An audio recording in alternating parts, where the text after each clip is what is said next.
Dear white everybody, and welcome my fellow uncouth Americans. I am Shannon Nestor the Shining Star. Do not forget to like, share, and subscribe, you lazy bastards. Thank you. Native American History Month. I'm not going to claim expertise on Native culture. Relax. But I am going to talk in general about the relationships between the settlers and the natives in the early Americas this month.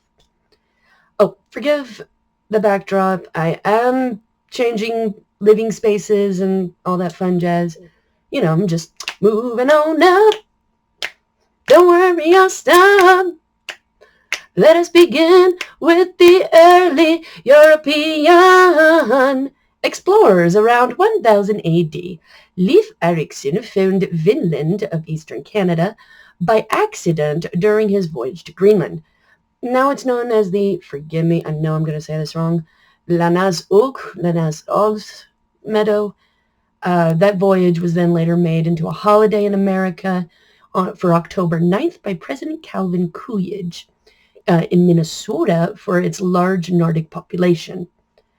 There aren't really records of Leif meeting the natives, but the sailors after him to make a settlement to his discovery did. Leif stayed to be a chieftain in Greenland and never returned again.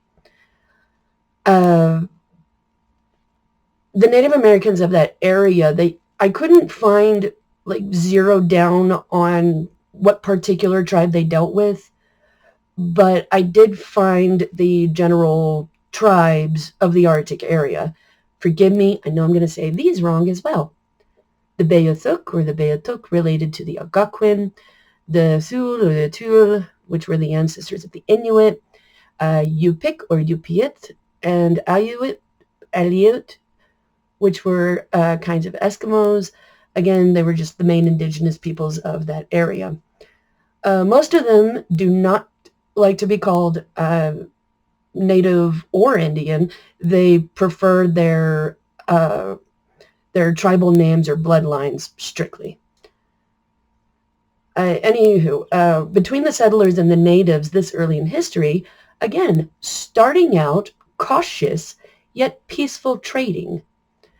But somewhere in the trade, bad goods were passed, or like I found in the Vinland sagas, which is where some of this information came from, not all of it, the misunderstanding in the Vinland sagas was that the Vikings had milk. They were milking goats, cow, whatever, and the natives couldn't digest it. Therefore, they thought it was poison, and the rift just started to tear from there. Either way, shit went downhill fast. The natives began to lash out more and more, causing fear to the Norse people, gaining the nickname the Skrejulings, meaning wretches. Funny how they ironically go from being called heathens to calling others wretches. Come on. I mean, go figure. Well, there you go. The very first white to native encounter that is known of so far, in the best way I can put it, in a very short amount of time.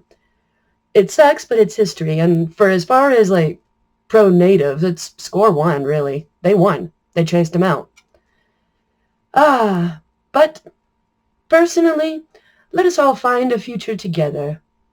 I know that's 3,000 years, or 3,000. It's 700 years too late, but it's still how I feel. Skål! Till Leif Erikson Day. Have fun, Minnesota. Son,